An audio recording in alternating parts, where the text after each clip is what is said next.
Bismillahirrahmanirrahim. On reprend notre exposé sur la métrologie et principalement sur les mesures d'incertitude. Maintenant, on arrive à la norme 5725 et notamment la partie 4. Donc, je rappelle, on a dit que pour le calcul d'incertitude, il y a deux principales méthodes, la méthode de l'ISO 5725 et d'autres méthodes statistiques et la méthode de référence qui est la méthode de Gomme qu'on avait déjà vue. Donc, on rappelle quelques définitions avant de passer à cette partie numéro 4 de la norme 5725 qui concerne la mesure de la justesse. Donc, l'incertitude, c'est un paramètre non négatif qui caractérise la dispersion des valeurs attribuées à un mesurant à partir des informations. Donc, comme c'est le cas d'une température qui est égale à 54 plus ou moins 0,5. 0,5, c'est l'incertitude de cette mesure, ou bien de ce processus de mesure, exactement.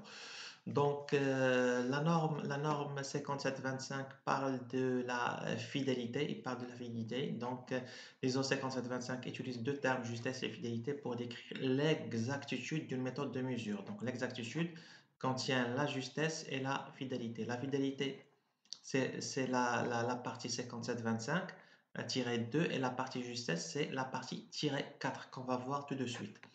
Donc, la justesse se réfère à l'étroitesse de l'accord entre la moyenne arithmétique d'un grand nombre de résultats et l'acceptabilité d'un grand nombre de résultats. Donc, on peut dire que la justesse, c'est l'erreur par référence, c'est l'erreur systémique et l'erreur aléatoire. Donc, la fidélité, bon, il y a 5 paramètres qui font la fidélité qu'on avait déjà vu, c'est l'opérateur, l'équipement, l'étalonnage, l'environnement de mesure, c'est le temps. La variabilité des résultats est nettement plus grande que les facteurs A et E sans variation. Tous les paramètres est très élevé. Mais par contre, si on ne change aucun paramètre, on parle de fidélité. Mais par contre, on fait varier seul 2, 3 ou 4 ou 5 éléments, on, on parle de fidélité intermédiaire. Fidélité intermédiaire opérateur, fidélité intermédiaire équipement, ou bien les deux combinés. Fidélité intermédiaire opérateur équipement, ou bien fidélité intermédiaire opérateur équipement étalonnage, ainsi de suite. Donc voilà, l'exactitude veut dire les deux termes justesse et fidélité. Donc voilà, la répétabilité et la reproductibilité sont les expressions extrêmes de la précision, bien de la fidélité, exactement de la fidélité. Que si on ne fait varier aucun des paramètres de A à E, c'est la fidélité. Mais par contre, si on fait varier tous ces paramètres-là, on parle de reproductibilité. Mais tous les deux, ce sont des fidélités. Donc, c'est ce que je viens de dire ici. Si on fait toutes les valeurs, alors c'est la reproductibilité. Si on ne fait varier aucun élément, c'est la répétabilité. Par contre, si on fait varier un seul des 5 éléments de AE, donc on parle de fidélité intermédiaire. Donc, ici, on explique très bien ce que c'est que la fidélité. La fidélité, c'est une erreur aléatoire. C'est la différence entre la valeur mesurée qui est l'xi par rapport à la x moyen, donc d'un grand nombre de valeurs, la moyenne d'un grand nombre de mesures.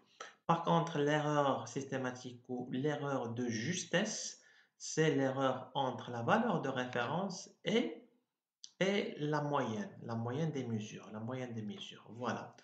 Donc, c'est l'erreur aléatoire et l'erreur systématique. Donc voilà, donc l'erreur est composée de deux éléments. Erreur aléatoire, c'est la fidélité. Et dans ce cas, on parle de plusieurs types de fidélité. Fidélité intermédiaire opérateur, fidélité intermédiaire équipement, ainsi de suite, jusqu'à on parle de la fidélité totale qui est la reproductibilité. L'erreur systématique, c'est l'erreur entre la moyenne et la valeur de référence. Donc la justesse, ou bien en anglais trueness, la fidélité, c'est la precision. Et l'exactitude, c'est l'accuracy. Donc, on n'utilise pas le terme précision en français pour parler de la fidélité. Donc, on parle de fidélité. Donc, la valeur acceptée, la valeur de référence peut être une valeur théorique, une valeur certifiée, une valeur d'une organisation, d'un laboratoire, d'un étalon de mesure, etc. Donc, voilà.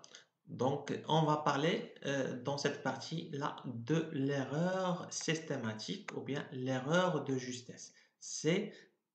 Donc, on l'avait défini comme la différence entre la moyenne d'un grand nombre de mesures et la valeur de référence. Quelle est cette valeur de référence?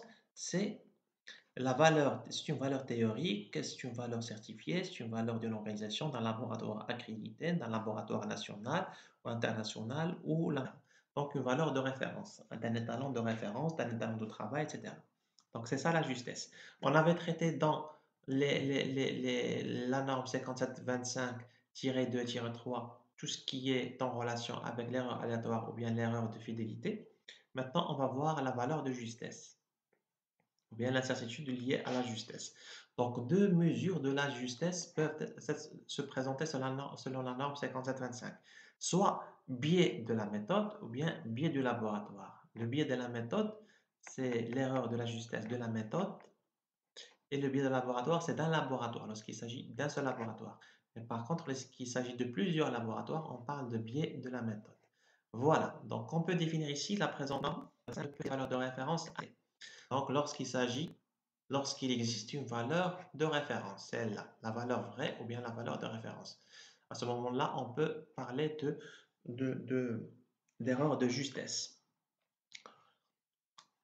et peut être établie en tant que valeur conventionnellement vraie, par exemple, par des normes de mesure ou des matériaux de référence adaptés ou par référence à une méthode de mesure de référence ou par la préparation d'un échantillon connu, un étalon, etc.